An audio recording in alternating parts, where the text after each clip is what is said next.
Your divine self already exists. It doesn't need your mind or your ego to create it. And let go of any dictates that you have to walk a certain way, be a certain way, speak a certain way to be spiritual. In every moment, you already are spiritual because you are a divine spirit. And your divine spirit is simply waiting patiently for the day when you make the choice to connect with it and to allow it to walk with you in your life on the earth. It's not for you to set aside a day and become spiritual on that day. It is to open your heart to the spirit that you already are and to be your spirit every day. So let go any beliefs of what that should be and how that should look for you. Simply open your heart and make that connection each and every day and just let your spirit be present.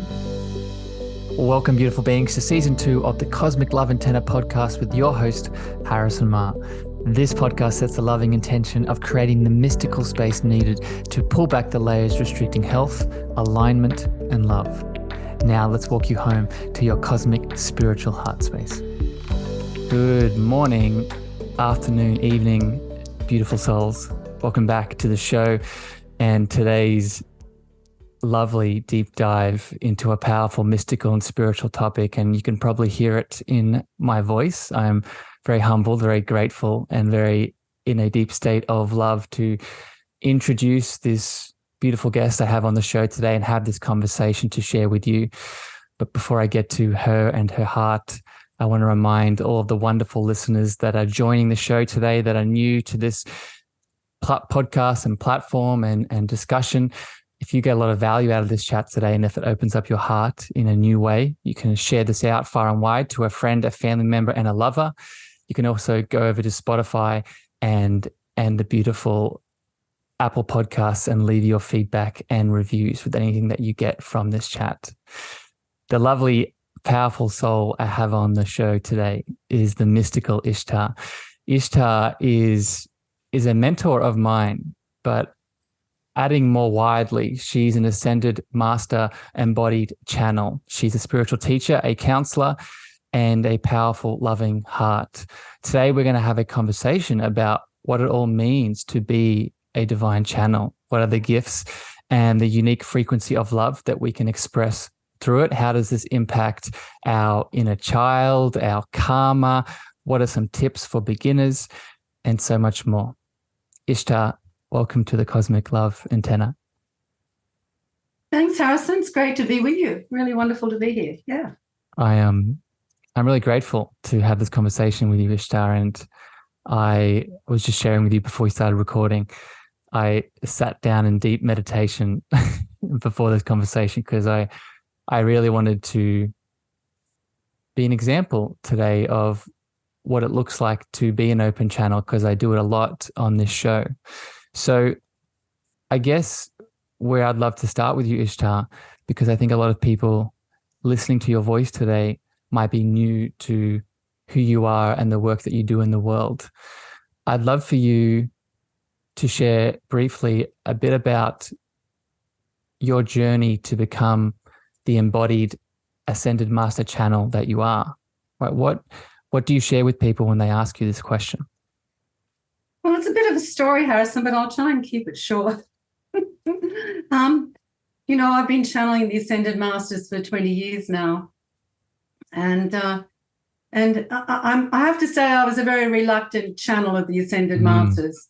I sort of, when it was first offered to me, when they came to me, which they did, Saint Germain came and asked me, I really sort of turned it down and didn't really want to go there. But they reminded me that, it was within my power to do this. And they worked with me. And to be honest, it was quite an amazing journey because I did 6 years of training with them directly, which meant every single day I was doing meditations, journeys, spiritual learnings. It was like being in this very deep mystery school with the Ascended Masters. And they were channeling through me every sort of week on a Friday to a group of people. And they were what I didn't know. I mean, when I first asked me, I had no idea what I was in for. And so, I channel a group of 33. I'm connected to 33, a council of 33 masters. And to be able to channel them with ease and grace, they each one had to come and embody through me, which means they had to anchor a cord of light, or 3 cords of light actually, through me, from their consciousness to me. And that was a pretty big thing. And I had no idea that this was going to happen. And it was actually quite painful. And it was, it happened over a period of time. And it goes, the cords would go down through the back of my neck and down my spine and into the earth. And Ishtar, what is that called? That's called that process of them braiding. Yeah, for braiding. Yeah. But as I said, I was extremely reluctant to do this work, but they did remind me that in a past life on Sirius, I had done this work before and had channeled for them, and I had shut it down. So it was, it just flowed. And I mean, I can go into the story. I don't know whether you're looking for the. Well, Ishtar, that's a beautiful. So my intention was for you to share a bit about that beautiful story, just to get people sort of tuning into it. Yeah, exactly. Yeah. So now actually what I'm going to do, Ishtar, is I want to ask some questions connected to what you just shared, because I think a lot of people tuning into this. Well, I guess where we're going to take it from here, Ishtar, is within my community that listens to this chat, there are a lot of powerful light workers, and there's lots of new people to this world. So I think I'm going to throw you some questions as the beginner here. Yeah. So I think let's go back to being a channel, right? Because a lot of the questions I'm going to ask you are connected to this as the foundation. So I'm wondering, Ishtar, how do you define being a channel to someone from your personal experience? Okay. Well, my learning with the masters, and what I share with you, is something that's come from the masters. And I didn't know this when I started, that in fact, we all channel. Every single one of us is a channel, because we are a spiritual being that's channeling spiritual consciousness through ourselves and into the physical world. And the question we have to ask ourselves is, what are we channeling? And for the most part, we're invariably channeling our personality, the ego self, and a lot of our shadow aspects, the shadows of ourselves, because that's what we do, it's what we know. And it's the lower vibration of our being. Until we make a choice to begin to channel the higher vibration of our being, we will continue to channel the lower vibration of our being. And there's no judgment in that. It's simply what we do. But and so we're moving that energy through us, and we're sharing that energy. So channeling is actually about receiving and sharing. So what are we receiving and what are we sharing? And it's really important to really come to a place of awareness within yourself to find out where you're receiving from before you share it. Where is this coming from that I'm about to share with this person? We often hear, I'm going to speak my truth, but where is this truth actually coming from that we're sharing with someone? And is it a higher vibrational truth, or is it a lower vibrational truth? Is it just coming from your emotions or your inner child or some part of you that's really stuck in old stories? Or are you really opening up to channel, to receive, and then to share, which is channeling the higher consciousness of you? And we all have a higher consciousness of ourselves. So that's what channeling is. Beautiful, Ishtar. And you mentioned the inner child. And I think for most of us, and I know for me, I might ask you this question, Ishtar, but I speak a lot about the inner child on this podcast. And for me, that's often the parts of me that are in that lower frequency that I am channeling, that is stuck in that lower density, stuck in fear, stuck in rejection, abandonment, judgment, all the things. Ishtar, I'm sure you're probably a bit beyond this at this point, but when you still are human and get stuck in that lower frequency, for you, is it often the inner child, or what aspects do you channel that are not of that higher frequency? Oh, look, Harrison, it's a great question. I've certainly done a lot of work with my inner child. over many, many years, because the inner child is our biggest shadow aspect. And especially if it's traumatized or if it's really wounded and requires healing of some sort. So that really sticks with you, you know. When I drop into lower frequency these days, I have to ask myself, you know, I sit and before I do anything, I sit and I receive. Where is this coming from? What is causing this energy? And how can I raise that vibration to a high level? And so I try to do that. Sometimes I'm very successful, sometimes not always, but you know, we're all human, we all do this. But I'm much more successful today than perhaps I've ever been in my life, because I've been working with this for such a long time. And as I say to my students around the world, it takes practice. You really have to practice. You can't just think it's going to happen the first time you do it. So you have to be gentle with yourself, kind with yourself, non-judgmental, and practice. And understand that that inner child that you're working with, it's causing you to be the victim in everything, is actually has a reason to feel like that, and it's really asking you to listen. It's calling out for you to listen, and often we don't want to. You know? I think that's an important message right there, Ishtar. We'll speak about this later, but it's often a big part of that group consciousness, right? This is one of the biggest lessons, and just for people that are new, they're listening, I'm actually a part of one of Ishtar's schools at the moment, and the school is actually the name of this episode. It's Open to Channel, and this has been probably one of the most profound lessons I've gained from you and your teachings through the Masters, Ishtar, is this idea of holding our group consciousness, right? Seeing these different aspects, whether it be the inner child, whether it be parts of my mom, parts of my dad, ancestral elements, whatever it is, holding it in that field of love. And not, I used to think that shadow work was pushing those pieces away, right? You know, pushing them into a corner and ignoring them. But now it's really an understanding of acknowledging those aspects and then embracing them in love. Yeah, yeah. And if I may add to that, Harrison, is that Please. When we really understand that we're an energetic being, you know, and sometimes we understand this and sometimes we don't, and sometimes we say we do and then we really don't. But when I say that, I really mean it, that we are made of energy. We're consciousness. We're not this physical density that we sit in. This is a vehicle that only a small part of our consciousness sits in at this time. And that is very hard for many of us to understand. But that's the truth of it, as I know it. And, you know, we sit in this part of ourselves, but the majority of what sits in this lower part of ourselves is those parts of ourselves that aren't serving us, that have been caught up in some sort of trauma, some sort of negativity, some sort of separation. And that's why they're still sitting in that lower density. And there's a reason for it. You know, we've created this energy, this consciousness for all sorts of reasons. And there's no need to judge it. It's simply there. It's what it is. It's part of who we are.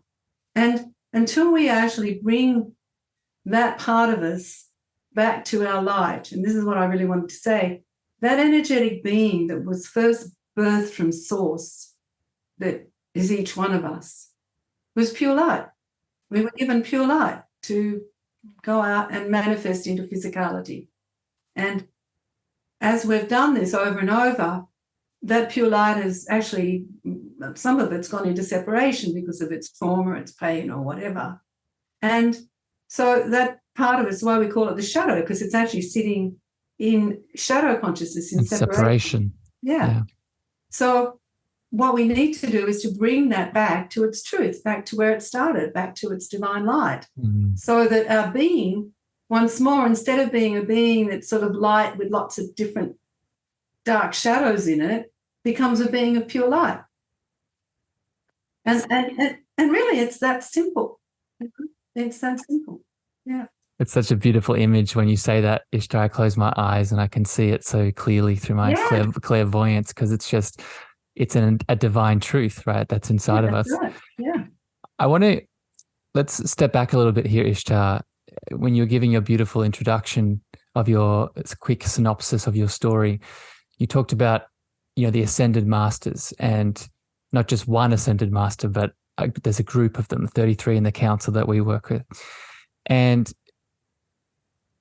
I'm wondering if you could speak to this idea of group consciousness, right? The masters are in a group of 33, but this theme of higher consciousness working in groups is consistent throughout as we start to go up into the higher dimensions. So I'm wondering if you could maybe speak to the importance of this, Ishtar. What bubbles up around this question? Well, I think it's a really big question you've asked me, so we take a day talking about it. But anyway, I'll try and be concise with it a little bit. To be in group consciousness is actually about co-creation. Humanity itself is in group consciousness because we are a collective of souls with a purpose. We all hold the same purpose. While we don't think we do, this collective has a purpose. And we have our own group consciousness, which is the energy of ourselves. And it's either in oneness or it's in separation. So when we've got a lot of shadows, our group consciousness, which means the consciousness of our own being, is in separation when it has a lot of shadows. But when the beings ascend, there are thousands of ascended beings. Not all of them work with the earth, but there are thousands and thousands of them. But when the being ascends, that means they move out of physicality and into their light body.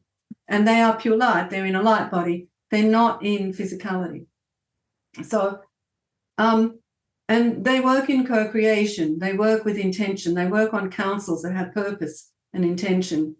And my understanding with the masters is, and over long experience working with them, is yes, one master steps forward to speak, but there's a whole council working with them. So it's a co-creative consciousness that's being shared.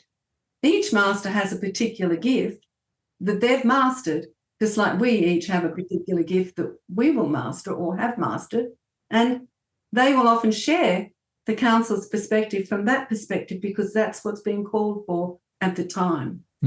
But they're always working in a co-creative consciousness. Yeah. Well done, Ishtar. You did that. You kept that so concise. Well done.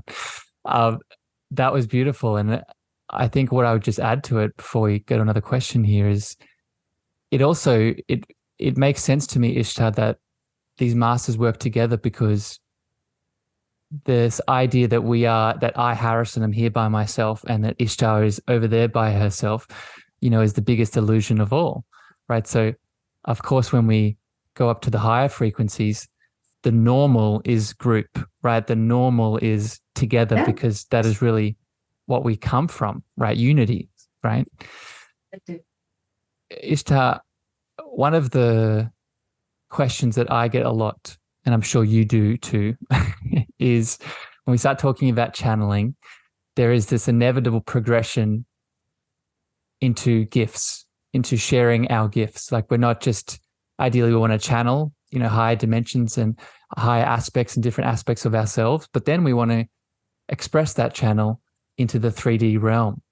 So I'm wondering, Ishtar, if you can speak to this idea of using our channel to then express our 3D gifts. So for me, for example, a big part of my gift at the moment is my voice and sharing my voice, and my channel often comes through my voice. So what does this look like maybe for you, Ishtar, and what advice would you give to someone that wants to open their channel to express their gifts? Well, I think, Harrison, the thing is, when you work with higher consciousness, you're always guided by higher consciousness.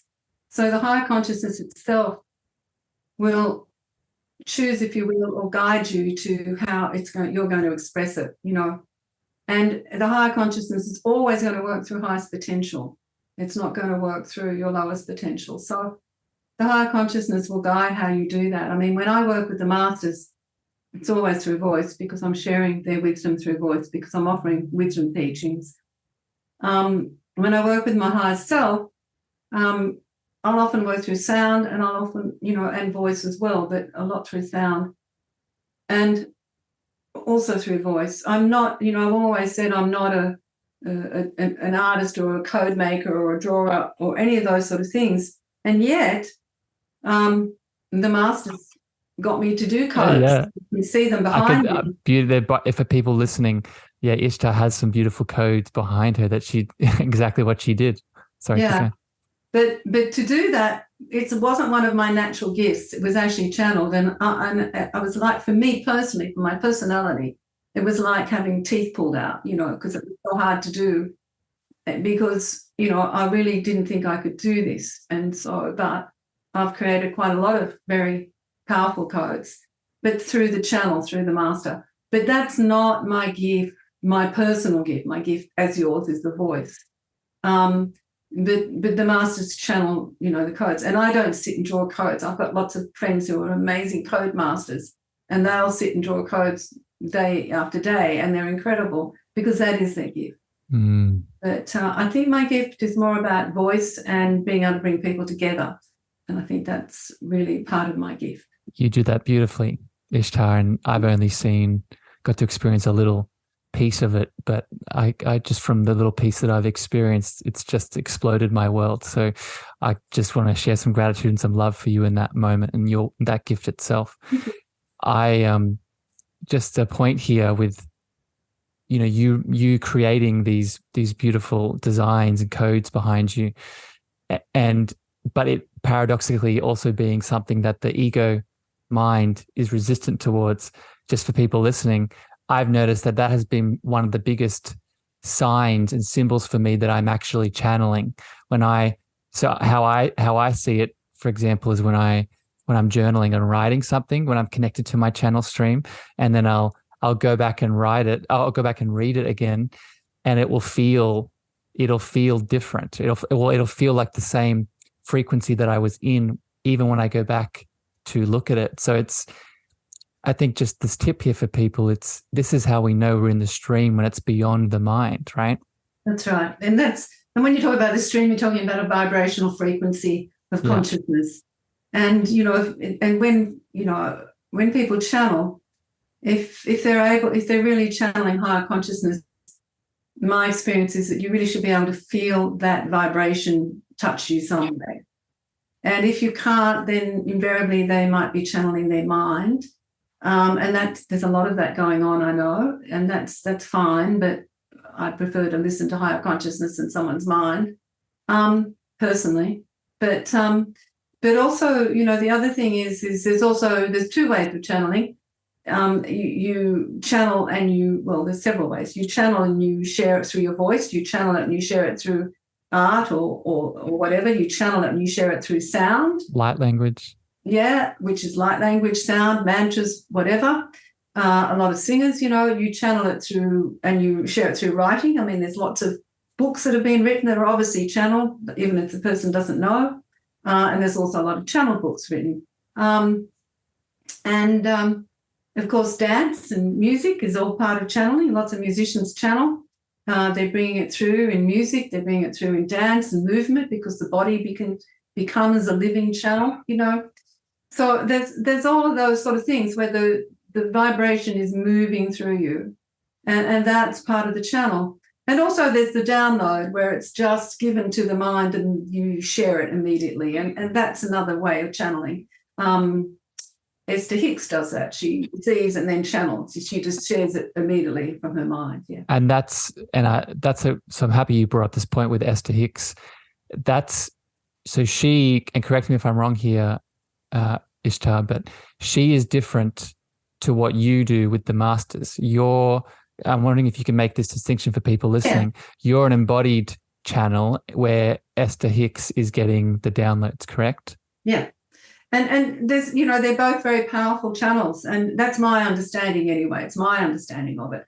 So when she receives and she quickly gives it to you, it's like really fast and it comes out, that's that like staccato, and that's the channel coming in, and the mind's grabbing it and just sharing it straight away, or the higher consciousness of the mind, of course, it's, coming in that way. It could be coming through the third eye and they're sharing it. Could be coming through the some part of the consciousness in the mind.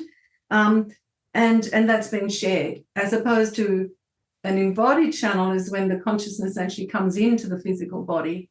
Now, when I channel a master, I'm not channeling the whole master doesn't come into my body, because I would die if they did. It would implode me or explode me. Just a small piece of the consciousness comes in, and that small piece of consciousness, the vibration of that's enough to You know, when I first did it for the first few years, to put me in complete trance. I was in trance state for quite a few years. And then as they braided more with me, I could come out of the trance. But it still just expands your frequency itself, you know, to open it up. Ishtar, question, I think you've answered this before, but I would love for you to explain this to people listening. When the master comes in and is speaking through you, are you aware in that space? Like, is the Ishtar frequency conscious of the ascended master frequency that's speaking? Yes. Now, when I first started to channel the masters, of course, I was in trance, so I was, you know, but I was aware that there was this huge consciousness, you know, really filling me, expanding me, touching me, whatever. Now I know immediately when that stream comes in, because I can sense it immediately. I mean, just this morning, I was working with the Mentors of Love and Wisdom where we're doing our end of year closing ceremony, and I was doing the meditation and the ceremony, and I wasn't at all prepared for the masters because they hadn't told me they were going to drop in, but they did, you know. So as soon as I felt that energy, it's a different vibration to me because I was doing. As soon as I felt that, I just took a breath, and you know, I'm very used to it now, so I just let the voice come through me. Yeah, and it comes through. So yes, I'm aware, and then I just let go. Do I remember what's said? No. I might immediately after understand a few things or remember a few things, but no, I have no real contextual understanding or memory of what's been said. So thank you for sharing that, Ishtar. And I feel the audience, a question that bubbles up around that, and then I want to get into another topic here, but I have to ask this because I know that this has been a big part of my journey, and it's actually something that I aim to support people with. In that experience that you just defined, a part of the mind and the ego can react to that experience with fear, right? Being taken over by something in general. So I'm wondering, what advice would you give to people, and what did you do, Ishtar, to move through that initial fear that might have came up when the Ascended Master comes in to speak through you with their frequency? Thank you, Harrison. Well, I'm going to say one thing first, is that there are very few Ascended Master channels on the planet. And, you know, I mean, there's a lot of people that might want to be an Ascended Master channel, but seriously, it'll only happen if you have a contract with them. If there is some sort of contract for you to do this, it's not going to happen because your mind says, I want to be an Ascended Master channel. So I think that's really important to state that. And what I encourage is for everyone to not channel the masters, because that's not what we do, is I encourage you to channel your higher consciousness. And every student is given the name of that higher consciousness, which I channel for them, and some understanding about that higher consciousness, because that's the higher consciousness of you that you're asked to channel and anchor, because it holds specific gifts that you as a soul have agreed to anchor on earth at this time. So this should be the focus of anyone, any student that's looking to a channel, because you're already channeling, but what you're being asked to do is to now change your focus to the higher consciousness of you and not the lower consciousness of you. Now, you may receive messages from the masters, and we do encourage that during the work, but it doesn't mean you have to channel them necessarily. You're receiving messages. It's a different thing than an embodied channel.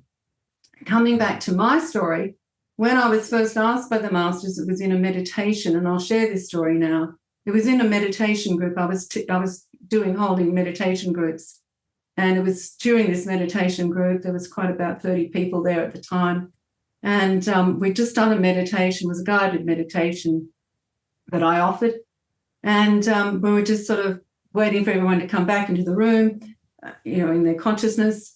And as they did, I heard this, as they were doing that, I was just sitting, I heard this voice, very clear voice in my head saying, we're the Saint Germain, we've come to offer your group a gift. And at that stage, I hadn't known about the masters a few years previously, but by that stage I did know about the masters. I'd heard of them. And I had been doing a little bit of work with a school that was training with a channel of the masters. And I said, oh, well, that'd be nice. And thinking, he was going to say, well, going to place a star in everybody's heart or a rose in everybody's third eye or whatever it might be. And I said, oh, thank you very much. That'll be wonderful. And then I said, oh, well, what will the gift be? And he said to me, everyone can ask a question and I will answer it. And I said, how are you going to do that? And he said to me, through you, beloved. And I said, no, you're not going to do it through me. This is not going to happen. I can't do that. And he said, yes, beloved, you can do that. And he did use the word beloved. This is exactly what he said. And I said, no, I can't. This is not happening. So anyway, what he did was in my fear, because this was fear coming up, and also that I couldn't do it. And another part of me didn't want to do it. I had this was not my calling. I didn't want to be a channel for the Ascended Masters. I didn't ask for it. I didn't seek it. It came to me in that way. And so in the next breath, he said to me, just breathe, beloved. And so this wave of energy just moved through me. And it took away everything, took away my fear, took away I just went into this state of, I don't know, peace, bliss, whatever. And so I told everyone in the group, and of course everyone in the group thought it was a great idea, except for me. And so we started, and we went around the group, people asked a question, and he answered it. Now, at that stage, because I hadn't had braiding with the masters, my head felt like it was pushed down at the back by hand to my chin, and I couldn't raise it. I could not raise my head. And it wasn't easy to hear me because I was probably mumbling as he was speaking, but everyone seemed to understand what was being said. I had no idea I was in complete trance. Halfway around the group, I came out of my trance and I felt like I was going to vomit. I felt really sick. I said, I've got to stop. I can't do this anymore. It's all too much. I can't do it. And he said, just breathe, beloved. It'll be okay. And then the next minute, another wave of energy just went through me. And I went back into peace again, back into the trance, and he completed channeling for 30 people. Yes. So thank you for sharing that story. I've only read it. I haven't heard you speak it before. So it was very powerful. It is, yeah. And just a reflection for you and for people listening. There's a lot of themes of surrender, right? A lot of themes of letting go, right? Letting go into not just your own fear and maybe stories, beliefs, trauma, pain from the past, but also the sort of divine will, divine presence, divine love that's coming in this case, in the form of the Ascended Master. But I know that has been really, as you were sharing that story, I was just getting flashes of how I've seen that more and more in my channel, right? The fear coming up. And I just wanted to make this dot with what you said before, whether it's an Ascended Master or it's our higher self or our divine presence internally, I've noticed, there can be similar fear of unworthiness or not good enough, or what am I receiving here? And I think for me, that big tool of surrender has been a really big, powerful role. Ishtar, I'd love to ask you a question now about being a multidimensional being of light.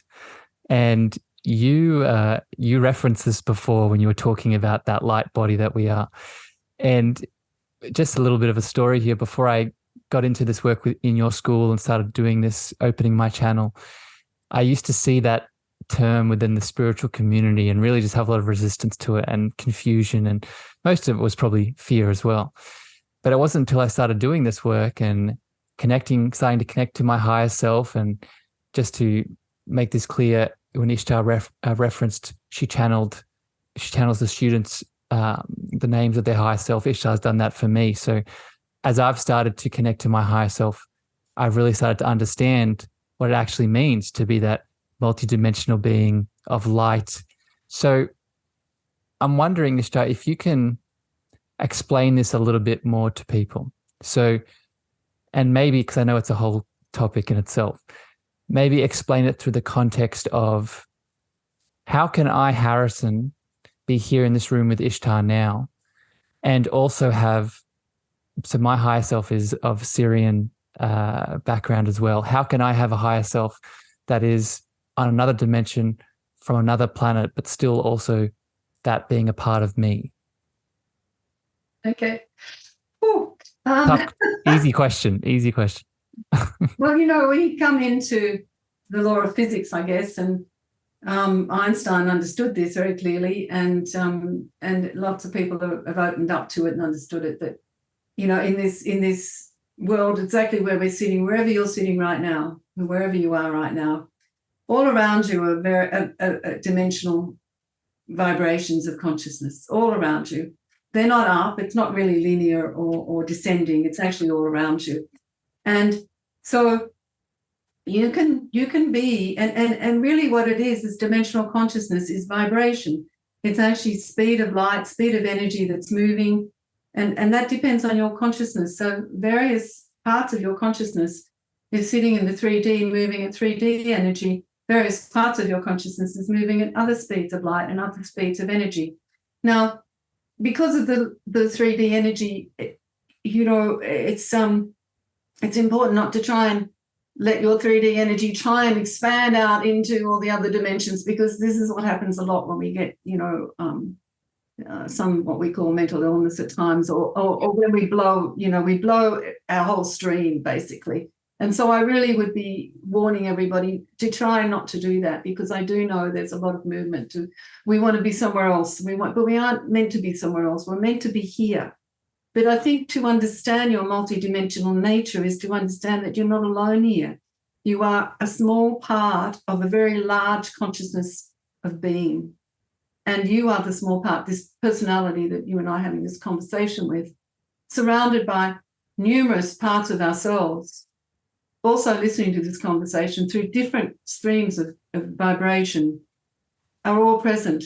And we're not just this one personality having this conversation. And when we're in the physical body, it vibrates at the third dimension, and so it should, because it's made of that energy. And I know a lot of people judge it and say we should all be out in the fifth dimension. Well, seriously, some parts of us are already in the fifth dimension. Other parts of us are in the seventh, the 17th. We're already there. It's not about taking this somewhere else. It's about actually anchoring what the somewhere else is here, So it's not about getting out of here. It's about being here in our beingness, in our as whatever we can be. And the thing is that a fifth or seventh dimensional consciousness is not going to come all the way to the third dimensional consciousness. We need to actually activate our energy a little bit or enough to meet that other energy. So you need to meet it halfway. And then express it here. Yeah. Right. I think through your channel. Yeah. I think that's another way of describing that is spiritually bypassing. Right. Yes, that's what spiritual. Yeah. For people that might be familiar with that term, it's, going to that 7th, 12th, higher dimension, whatever it is, but then, not expressing that through the 3D form here in this 3D world. Right. It goes. Sorry, go, Isha. No, and Harrison, that what's called spiritual bypassing. It comes from fear, and it's just really accepting that, and it's natural for us to fear what we can't see, what we can't touch, what we don't know in this 3D world. And it's not easy for our spirit to be in this 3D place. It isn't, and it's to honor that. But the thing is, it can be a lot easier when we really start to connect and channel our higher consciousness, because it comes and supports us. It gives us guidance. It opens up gateways and doorways for us to other parts of ourselves that we need to know about, and that can really help us to anchor a new consciousness here. And that's what this is all about. So, Isha, let's get practical with that, because I agree with you, and I think that's really a big part of the school I'm doing with you is really learning all about that. Right, learning. That's why it's not a do it on the weekend and be done, right? The school that I'm doing with you is, a year and a half, right? It's this muscle that you talked about before. We're flexing and opening and practicing and expressing and connecting. So I'm wondering, Ishtar, if you could give some tips for us, right? I know I don't want it to be quick, but I do want people to take some practical things away from this conversation. So let's say that other than, and we'll talk about this at the end, about your school and doing teachings under your system, but other than doing that, what's some advice or some practical tips you can advise someone for starting to open up to their multidimensional self, whether it is just their higher self for now? What are some ways that we can start to feel and connect that multidimensional nature moving through us here in this 3D form? Yeah. Well, Harrison, sort of, if you can open up to your higher self, not even for now, but, that can be a lifetime's work, and it's such an amazing thing to do. And each one of us has a higher self that we've agreed to connect with and to anchor their gifts here on the earth. And that's part of our contract with our own being. So, that may take lifetimes to do, or we can do it here in this lifetime. I always suggest to students that it's a lot better to do it now than having to come back again and again and do it over and over again, So, and talk about practicalities. I'm really well known for being very practical about this work. So practicalities means don't get caught up in superstitions and stories. I think the first thing is have a look at your stories. What stories are you running about your spiritual self? Because there's so many stories out there. The dogma that's around in the New Age spiritual world at the moment is just as great as the dogma in religion. Seriously, it's just, there's so much. It's true. So many stories. So really be careful of attaching yourself to too many stories, because A, it's going to create a lot of fear. B, you'll find yourself lost in them. And C, you won't actually do what you're here to do, because you'll just get caught on a detour somewhere. So be careful of that. The other thing is be conscious of what separation energy is. Separation energy is when you go into reaction and when you are in resistance to things. It's really important to identify this in your life, because we consistently can be in reaction and be in resistance to stuff all our lives. And it's exhausting. It actually is exhausting. And, it doesn't serve us in any way. It just creates more and more limitation. So try and practice becoming conscious and aware of when you're creating separation in yourself. And you'll see it. It'll be a mirror in your life as well. So, be aware of that. I think feeling too, Ishtar, just as you're saying that, I think not just seeing the divine mirror and the law of reflection and play, but also feeling that separation energy in your body. Right? Definitely. Feeling is really important.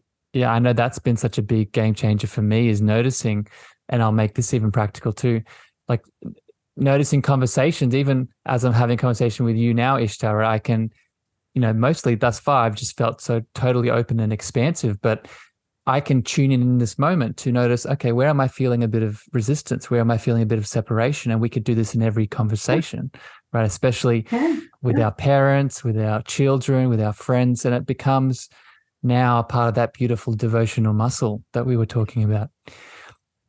This piece of separation energy brings up another question I want to ask you here, Ishtar. And I want to actually share a story with you and get your perspective on this. On this platform, I speak a lot about ancestral healing. So not just inner child healing, but also starting to go back down our mother line, father line, and let go of that separation energy, whether it's beliefs, stories, karma, etc.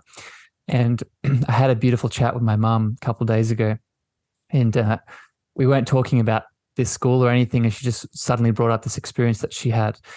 And she's like, oh, something weird started to happen to me. I've started to, she's an artist and she draws all the time and she paints. And she was telling me how she's been getting this voice starting to come into her world.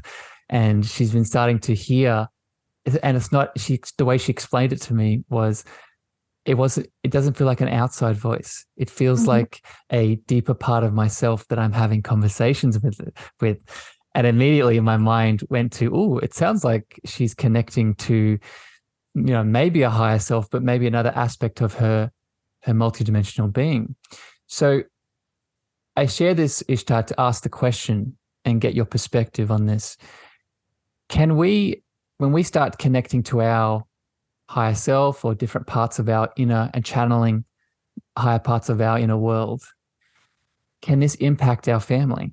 can this impact our mother, our father, etc.? Yeah, that happens all the time, Harrison. Yes, definitely. Yeah, because, you're very connected, so definitely you can. Do you notice it in the way of, I'll explain it from this angle. Like my mum, she's very spiritual, but she hasn't done this kind of work before. So have you noticed it sort of awakening people that are probably a little bit, I don't want to say asleep, but new to this world? Yeah. Look, there's many things that can happen, and I've seen this many times firstly, we need to understand that anything you do can only affect the person, even if it's in your family that you're very deeply connected to, if they're willing to open to it. So if they have a choice. So, just because you're doing something doesn't mean to say your family is all going to open to it, because it's going to be up to them. They may not want to, and that's fine.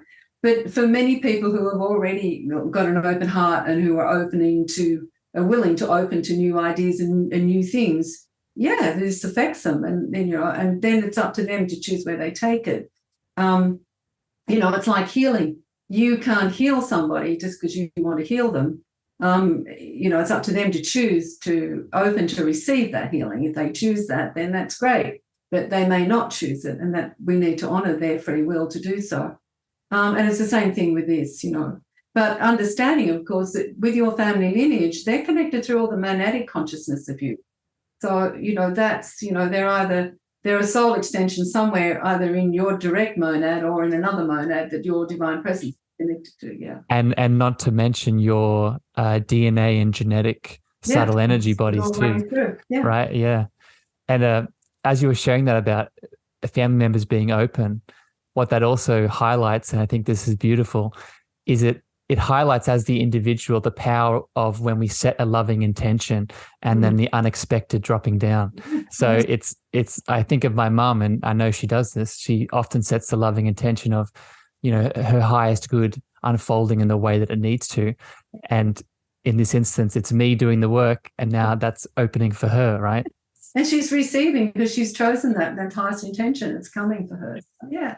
And also, it's that awakening, you're supporting her, because that's what we do. Once again, coming back to what we talked about, group consciousness, collective energy. This is how it manifests. Yeah, that's so exciting.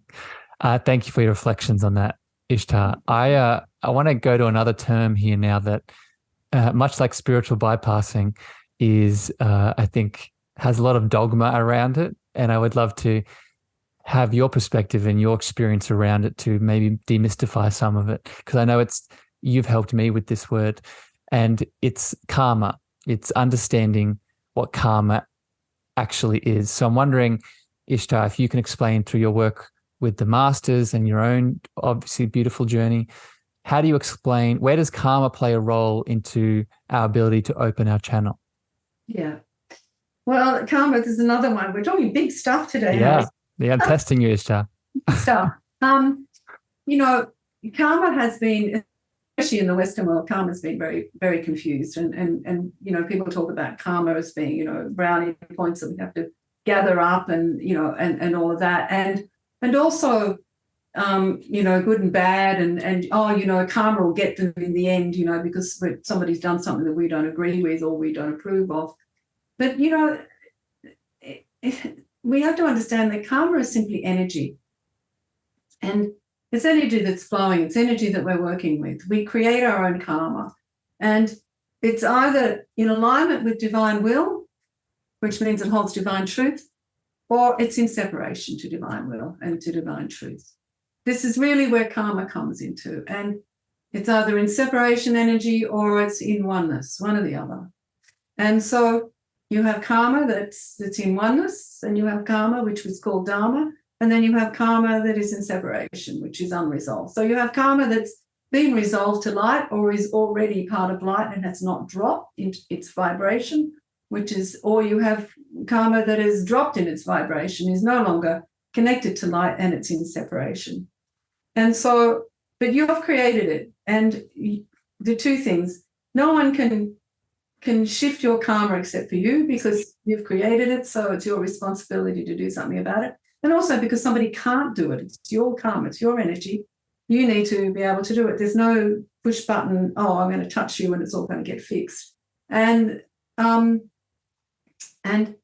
secondly, it's really part of your growth and your experience is to really resolve this karma. And it's that simple. And it comes back to, when the karma is unresolved, that's when you have aspects of shadow instead of aspects of light, because an aspect is just an aspect of our consciousness. It's a part of us. So is it an aspect of light or is it an aspect of shadow? If it's an aspect of shadow, it's going to have karma, and it's going to have unresolved karma. If it's an aspect of light, depending on its in vibration, it may have a little bit of karma, unresolved karma, but overall it's probably got mostly dharma.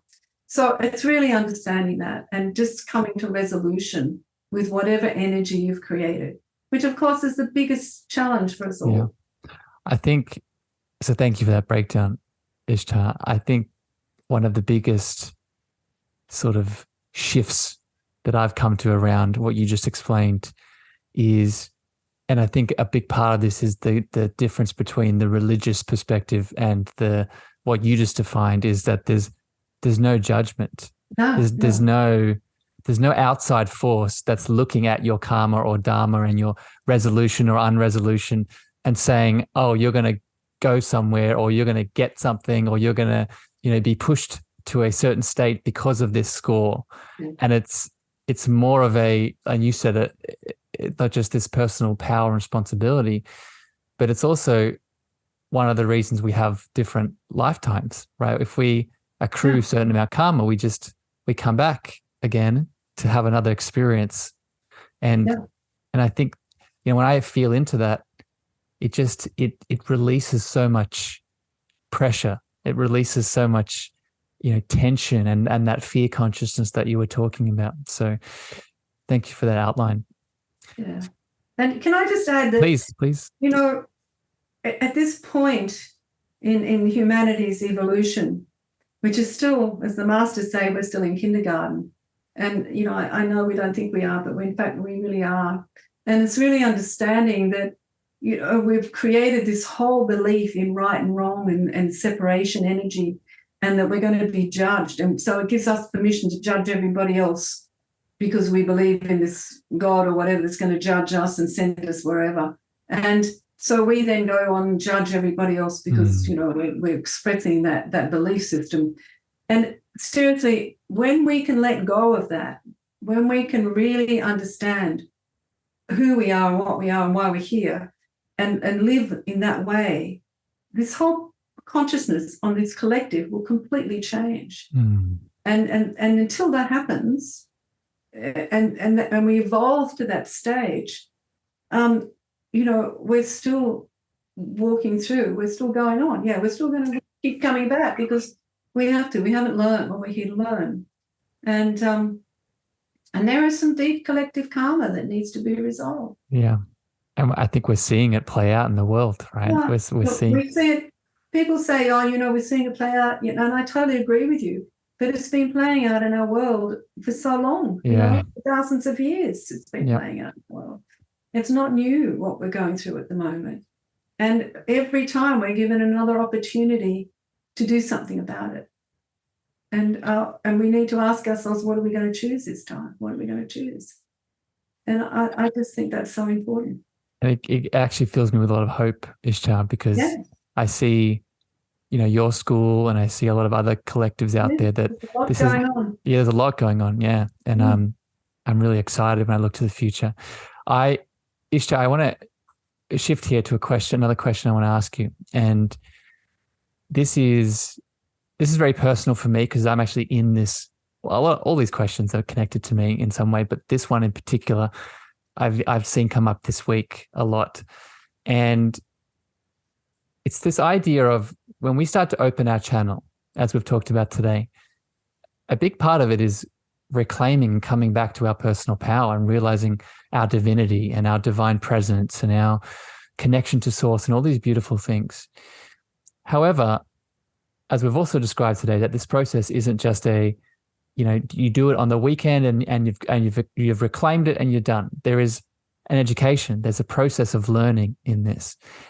And within this process, I've personally had a bit of struggle, and this is what I want to get your thoughts on, Ishtar, walking this line between going in to get our own answers, but then also going out to seek advice for something that needs to be seen on the outside so I can get more answers. So I guess what I'm saying here is, I think you call it the bridge, Ishtar, going out to see the bridge to come back to our own inner knowing that we are having trouble with. So just to summarize this, Ishtar, I'm wondering if you could speak to how do we walk the balance between coming back to our own divine presence, our own higher self, our own channel, and also knowing when to seek support from someone outside of us to go deeper into that.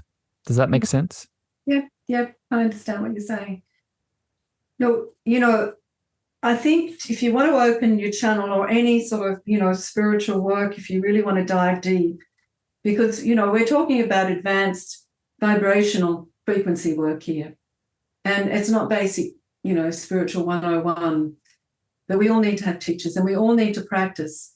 Finding the bridge between our physical life and our spiritual life is really important. And that's part of what I teach, particularly in the Master's Way, which is a self-mastery course. And that takes 3 years to do. You know, you're talking about open to channel being a year and a half. So the self-mastery takes 3 years to do. So, and it really requires practice. And I'm constantly saying to students, you're only at lesson 12. You know, you've got another 2.5 years to go and you need to practice. If you're not bringing it into your life every day in some way, then you're not practicing. You need to bring your spiritual work into your life every day. So how do you know when to reach out for support from outside of you? Once again, there's only one answer I'm going to give you for that, Harrison. You go within, I know. You go within and you ask the guidance from your higher self or your divine presence. Do I need to go outside myself to find the answer, to find some support? The answer is yes. Who do I need to go and see? Who do I need to go and see? And the answer will come. You know, there's only certain people that I'm ever guided to go and get healings from these days. And I wouldn't just go and get a healing from anybody, because it's not thinking, oh, that's good. And this is what we need to understand. I see so many students, you know, I call them the bees and the honey, you know, the bees on the flowers, and this flower and that flower. I'm going to try this, and I'm going to go to this, and I'm going to go to that, and I'm going to do this, I'm going to do a little bit of that, and I'm going to go over and see that teacher, and I'm going to go and do this workshop, and I'm going to go do a retreat. 2 things, it's exhausting. Secondly, you'll never dive deep because you're only actually getting little bits of everything, and it's all over the shop, and there is no one straight stream of consciousness. Yeah. If you're going to dive deep, you need to dive deep into one stream for at least 3 years. That's really seriously the answer for this question. Because once again, you've been trying, you know, not to, but everyone, all of us have been doing this for lifetimes. And I see students sort of suddenly after 6 months really thinking that it's going to shift everything in 6 months. Mm-hmm. And you don't want to push it, because if you do, and Kundalini rises really quickly, then you go into this incredible blissed out state. You haven't got a clue where you are. You're no longer anchored on the earth. And you actually take maybe 3 years then just to get out of that state and to be present. And that's not what you want to do. In the process, you actually blow all of your filaments of light. And that's something you don't want to do, because that just has ongoing issues. You know, I've seen that. I've worked with students like that, and it's so hard to bring them back and not, you know, to really help them to anchor again. So once again, step by step, guidance. If you can't get guidance, go to your teacher and ask for advice and say, look, I feel I need support with this. Can you give me some advice on where I need to go for that if you can't receive it for yourself? And that depends. Sometimes we're really good at receiving, sometimes we're not. And the other thing that I share with students a lot is, because I ask students to sit and meditate, as you know, in the Open to Channel class. And I say, you know, ask your master. And you can go to your master and ask your master, because all students in my work are assigned a master. And, you know, and ask your master, what's the next step for you? And, you know, they say, oh, I didn't get an answer. I said, well, sometimes there isn't an answer. Our mind thinks that just because we ask a question, there always has to be an answer. But the thing is, the masters won't give you an answer unless there is an answer. And maybe there's nothing to tell you right now. And they're not going to have a chat just for the sake of it. You know, they're That's not big. into that. Yeah. So that's one of our issues sometimes, is we just think we're going to get an answer because we asked for it. So, and sometimes the answer is simply just not even in words. They just send frequency and ask you to sit in the frequency.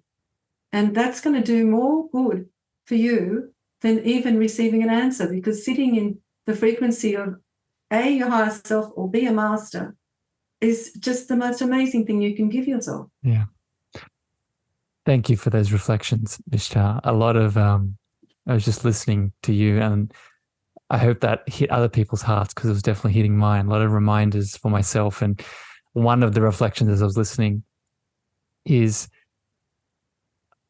a lot of it for me has been a deprogramming of education systems, Right. and also, well, let me just speak to that for a second. Education systems where I feel like I'm constantly being marked wrong or right. So when I am doing this, and there's pressure of asking and checking and doing, and there's this force of this belief system and these stories that, they're not real, they're illusions. But whether it's the inner child we talked about before, or even further back ancestral elements, they're there. They're aspects that are sort of taking hold in many ways. So I share that for other people listening. And then there's also, and we've spoken about this today as well, the religious elements, right, that are there, that are also saying, look outside of yourself, that are also saying, of course, don't go inwards first, go to the external priest, power, energy for the thing that needs to be seen and acknowledged. So I share that, one, just from my own acknowledgement, but two, for people listening, these things are entrenched. And, I'm sure we could have a whole other conversation about why they're entrenched, but just the awareness of it, I think, can help us shift and change, right?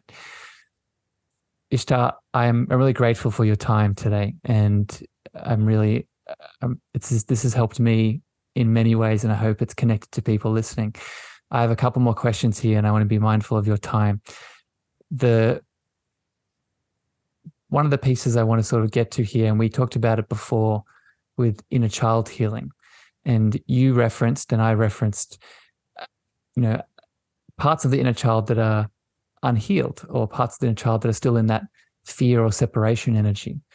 But there's also something in relation to the inner child, and I've referenced it in your teachings, called the cosmic golden child. And this is the more spiritual side of the inner child that we can connect to, that's beyond the fear and the pain, that can actually help us connect to more of our divine presence. So I'm wondering if you could share a little bit of this, Ishtar, about the power of the inner child that is not in that fear energy, that's more in that sort of cosmic loving energy. Does that question make sense? Yeah, and I actually I'm going to say this, Harrison, too, because the cosmic child, or even the universal child, they're not necessarily parts of the inner child, and not all our inner children are, in pain, although probably for most people we are, because as the masters say, any soul that's living on the earth today is probably traumatized, who's been on the earth before, because it's very hard to live on this planet without getting some sort of trauma. And, I think Saint Germain once said that, we all have post-traumatic stress. So, and I think that's important to honor, because, most of us are struggling, and it's important to honor that, not to think that you shouldn't be struggling. Most people on this planet, most souls on this planet are, because it's a challenge being here. And the cosmic child is actually the cosmic Christ child. It's actually the Christed consciousness of your being. The masters called them child because we are the child. We are the children of God. So, it's not really recognized as part of the inner child. It's a separate consciousness of our being that's a whole different stream. But the inner child is, and I think I'd prefer to talk about the inner child, because Please. I train people. The masters gave me a healing modality around the inner child quite a long time ago, which I've now shared with several healing practitioners that I trust. And so they do this work. And when we do this work, we connect with the inner child. And there's several things that have come out of this that is really important. This knowledge of the inner child is to understand that the inner child is that part of you up to the age of 6 or 7. And, it's not just in this lifetime. It's part of you that has existed up to that age through numerous lifetimes. And as we know, a lot of children up to the age of 7 have great memories of their past lives or have great experiences of their past life. And it's not until that physical energy body anchors at about the age of 7 that they lose that connection, because they're still very connected with all their past lives, particularly the last 1 or 2. And so that's there. And then when the physical energy body really anchors on the earth at 7, then that does create a disconnect to that consciousness, and you go on because you're more in your physical self. And that's how it is. But so the inner child, and understanding the inner child is working with its karma that has come through from several lifetimes. And so it's very prevalent. And often the parents that you have are there to reflect that karma to you. And of course, this isn't taught to parents or to children, that parents are actually there reflecting old karma that you hold, that you need to release. And yet you just feel that they're causing you more harm. And in fact, at times they may be, but in truth, they're really there to help you to release the karma on an energetic level. And until there's a contract. And until we understand this consciously, it's very difficult for us when parents are doing this. And so that inner child then sits in that trauma from past lives coming into this life, and you go on to grow up in your physical self as the adult. The parts of your energy move on. You become the adult. The child remains the child and stuck in that old trauma and sits there. And usually, especially when you get to the age, you get to Saturn return age 28 to 32, you start to connect with your soul energy, if you choose that. And often then the inner child work really comes up, it really, because it's been playing out for a long time, but it'll really hit you then. Ishtar, I just have to jump in here because I'm not sure if you know this, but I'm 30 now. Okay, no, I didn't know. And this is funny too. This is probably funny to other people listening. It's exactly what you're saying. Like I've had this almost overwhelming pull to the inner child work that you're describing over the last year and a half because of exactly what you're describing. And it's just been, I just have to validate what you're saying because I'm right now in it, what you're explaining. Yeah. And this is what happens. And I mean, the inner child has been playing out for a long time, but we haven't probably seen it until we start connecting with our soul, because the soul begins to awaken consciousness within us that we haven't, that we've been blind to.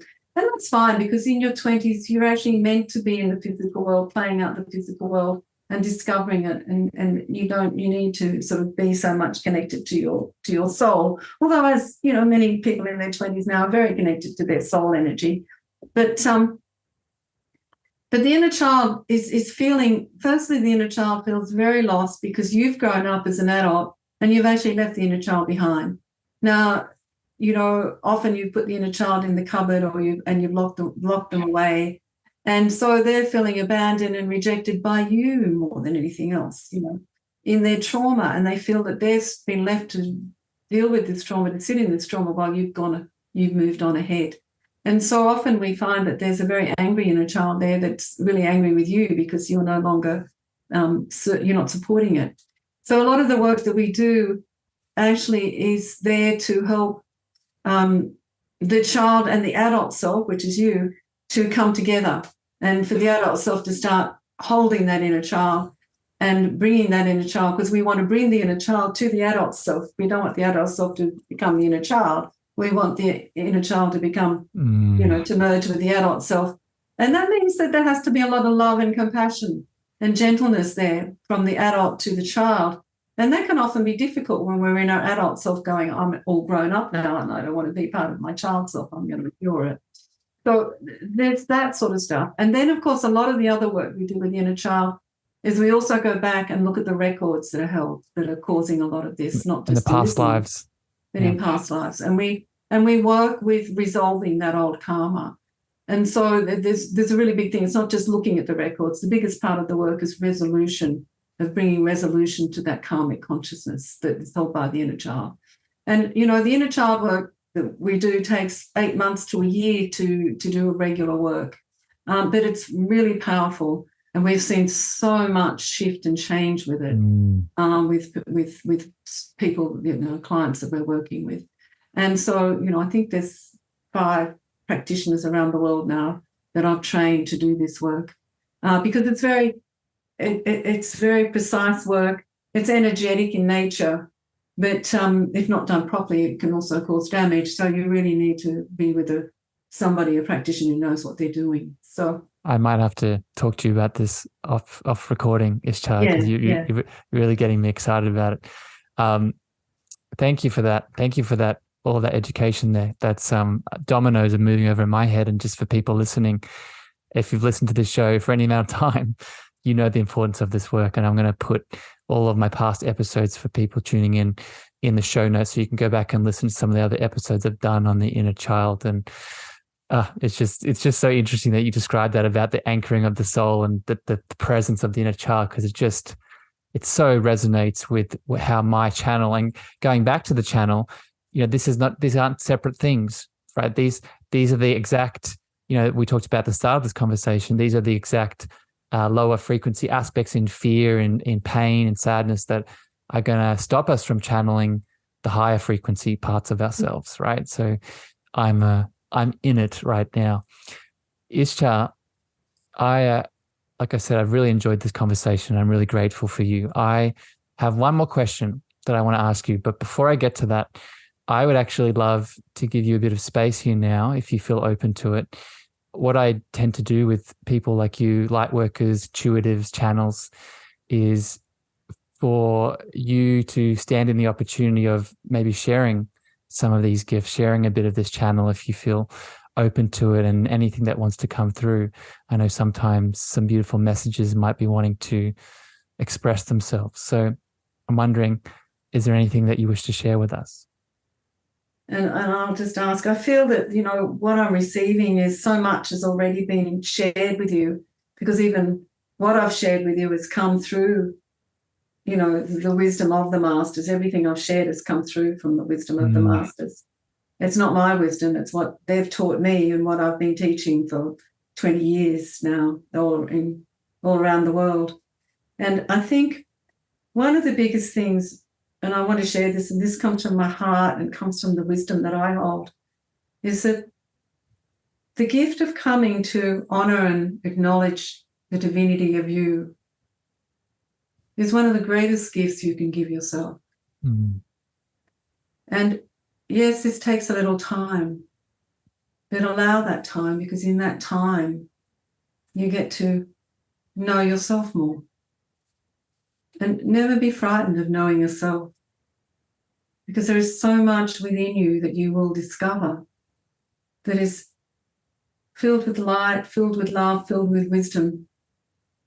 And each one of us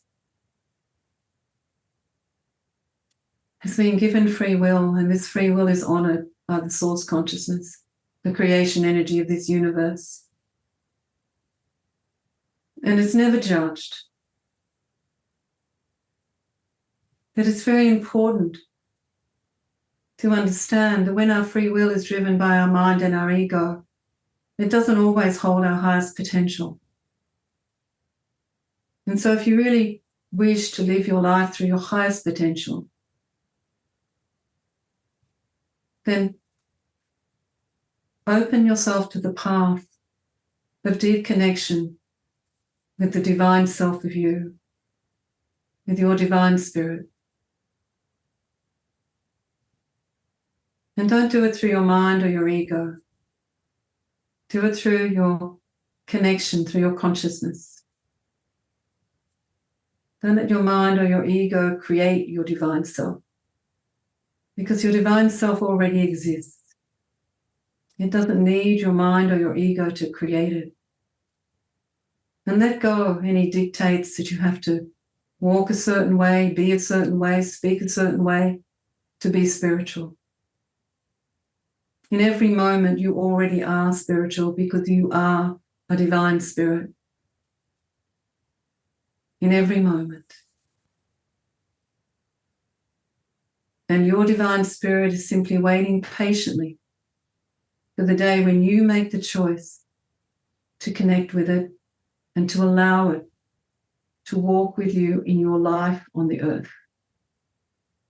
It's not for you to set aside a day and become spiritual on that day. It is to open your heart to the spirit that you already are and to be your spirit every day.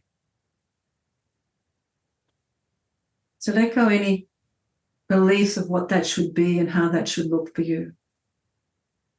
Simply open your heart and make that connection each and every day and just let your spirit be present, no matter what you're doing. When you're making love, when you're washing the dishes, when you're out walking the children, when you're at work in the office, when you're out dancing, at the movies, it doesn't matter. Let your divine spirit be present with you in its way, not in your mind's way. And if you do that, you will always find your highest potential in life. And the more your divine spirit is present, the more you will find grace and ease walk in your life. Blessings to each one of you, to each heart that we're speaking to. Open your heart to yourself. Know yourself. Love yourself. Thank you. Blessings. Mm-hmm. Thank you for that, Ishtar. I just want to have a big smile on my face as you were sharing that for many reasons, but also because I think, what you just did highlights beautifully what one of the main points we've talked about today I know that you started off by sharing that no master channel was coming through, but what ended up coming through was more of Ishtar, just Ishtar being her beautiful, powerful self. So I just want to say thank you for showing us an example of what that looks like. And it's a reminder to me to keep coming back to that channeling of more parts of me rather than looking for that external thing to channel. That's the message. So thank you, Ishtar. I love you very much. I want to give you quick space here now to share with anyone listening, if they want to get in touch with you, they want to learn more about your beautiful mystery schools and all the things you're doing in the world. What would you love to share with people too, so they can find out more? Oh, okay. You can just go to my website, www.ishtarmasterchannel.com, and you can go and look at the courses. We have several schools. We have the Master's Way, which is a 3-year self-mastery school. It's a really fabulous foundational course. It changes lives. It's taught in French and English. It's taught in many countries around the world by teachers. So really, really life-changing course. Open to Channel, which is really if you want to start channeling your higher self, this is the course to do. It's a school. And it's also run in French and English, and it's taught by several teachers around the world. And then, of course, my more recent school, which is part of the One Heart, it's a 2.5-year school. It's for light workers who really want to manifest their mission on Earth and are struggling at this time to do that. It gives you a strong foundation, and it gives you clear direction on your mission and how to put it into practice.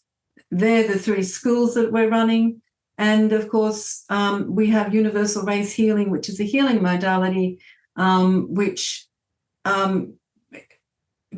the practitioners learn to channel the rays from the masters directly. And that is profound. That is really profound and changes consciousness. And as the masters say, when you change consciousness, healing happens. For people listening, everything that Ishtar just talked about, I'm also going to put in the show notes. So you can go, if you're watching this on YouTube or Apple or Spotify, you can go into the description and you'll see the links to go straight to Ishtar's programs and her courses. And I'm just going to say from my heart, for everyone that listens to this show, if you've followed me for any amount of time and you resonate with what I teach, this beautiful woman and all of the things she brings to this world, it will interest you. So definitely follow the pull if it's something that you're feeling called to. Ishtar, my last question here before I let you go for the rest of your day is, my show is the Cosmic Love Antenna, and it is really when I'm channeling my higher self or connecting into my divine presence, or as I was just listening to your beautiful expression from your heart, the thing that connects us, that binds us together, that brings us together is love. And I'm wondering, Ishtar, how do you personally define that love word yourself? Once again, another big question, Harrison. Love is it, and this is a word that's really bandied around in spiritual circles and everywhere on the earth, because we, everything's about love. We have stories about it, write books about it, sing songs about it. We talk about it with each other constantly about love. But the most part on the earth, our love is very conditional. I will love you and if you don't do this, I can't love you anymore. So there's a lot of this conditional love. Unconditional love is what I prefer to focus on. And the masters have always said to us, there are 3 steps to create unconditional love. And unconditional love is not an action. It is actually a state of being. It's a vibration that you create. But you need 3 actions to create it. The first one is to honor and acknowledge what is, whatever it is that's coming into your life, what's coming up for you, whatever it is, whatever you're meeting on any level, is to honor and acknowledge it. The second step is to accept it for what it is, whatever it might be. And sometimes the most challenging is to come into acceptance. And the third step is to embrace it back to light. Either it is light or it isn't, but embrace it back to light. Bring your light and wrap it around it, whatever it is. They're the 3 steps of action to unconditional love. And when you do those steps, then you will find unconditional love. But until you do those steps, you're sitting in 3rd dimensional love. So, yeah. Ishtar, I am already planning to go listen back to this episode multiple times. Thank you. Thank you for sharing that beautiful description. Thank you for spending time with me today. I've learned so much, and this was my intention, was just to come in with an open heart and communicate and share with you. And, I'll just share this too. I was quite nervous coming onto this call, and I was, a lot of things were coming up. That's why I meditated. And I just feel so full of love now. And I know that's a big part of me and my presence, but it's also the beautiful reflection of love that you are in this world. So thank you for your time, and thank you for spending so much deep mystical presence with us. Thank you, Harrison. It's a joy. It's always a joy to connect with the heart. Thank you very much. Beautiful souls, thank you for giving us your time, your energy, your attention out there in the podcast world. If this episode brought you some value, brought you some guidance, please share this out far and wide. But until next time, we send you love, we send you light, and we'll see you again very soon. Bye, everyone. Thank you for listening to the Cosmic Love Antenna with me, your host, Harrison. If you gained value or this episode hit your heart, please remember to share this out with a friend, a family member, or a lover. You can also leave your love over on Apple reviews and Spotify star feedback, and this helps me spread my frequency to more souls in need. Finally, if you want to connect with me deeper, want to reach out, interested in coaching, please follow me on Facebook, Instagram, TikTok, and LinkedIn at Harrison Mar, Mar spelled Meagher. Sending you so much love.